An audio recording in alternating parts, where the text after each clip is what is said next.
আসসালামু আলাইকুম। মাঝে, মাঝে একা, একা কোথাও যাওয়া বা একা নিজের প্রয়োজনীয় জিনিসটা শপিং করতেও কিন্তু অনেক ভালো লাগে, তাই না? আসলে আগে একা, একা অনেক কিছু করতাম বা সময় পেতাম।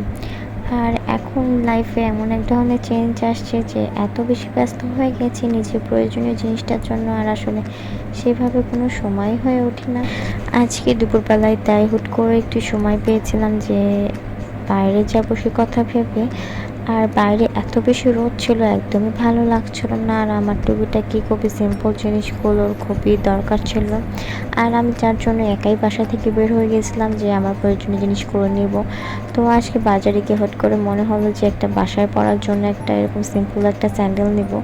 তো ২-৩টা দোকান দেখার পরে আমার এই স্যান্ডেলটা অনেক ভালো লাগলো। আমি মোটামুটি এই স্যান্ডেলগুলো খুব একটা পরতে পারি না, কেন জানি আমার কাছে একদমই তাড়াতাড়ি ছিঁড়ে যায়। তো যাই হোক না কেন, এই স্যান্ডেলটা আমার খুবই ভালো লাগলো। তো হুট করে যেহেতু বাজারে যেয়ে দেখতে আমার খুবই ভালো লাগছিলো স্যান্ডেলটা। তো আমি একাই যেহেতু গেছিলাম তাই ভাবলাম স্যান্ডেলটা ভালোই লাগছে, পাই নিয়ে নিই। তারপরে তো স্যান্ডেল নেওয়া হয়ে গেল আর আমি গজ কাপড়ের দোকানে গেছিলাম। আর আমার বেশ কয়েকটা কালারের বাসার গজ কাপড়ের প্রয়োজন ছিল, তারপরেই তো আমার নিয়ে নেওয়া হয়ে গেল। আর আমি ম্যাচিংয়ের দোকানে যাচ্ছিলাম, কারণ আমার কিছু ম্যাচিংয়ের জিনিস দরকার ছিল। আর এখানে যে দেখি এত সুন্দর সুন্দর হিজাব, আমি হিজাবগুলোও দেখছিলাম। আর যেহেতু আমি ওড়না ম্যাচিং করতে গেছিলাম তাই ওড়নার কালারটা একদমই ম্যাচিং পাচ্ছিলাম না। পরে একটু ম্যাচিং পেয়ে গেলাম আর আমার মোটামুটি টুকিটাকি যেসব জিনিসগুলো দরকার ছিল সেগুলো নিয়ে নেওয়া হয়ে গেছে আর বাসার উদ্দেশ্যে রওনা দিচ্ছি।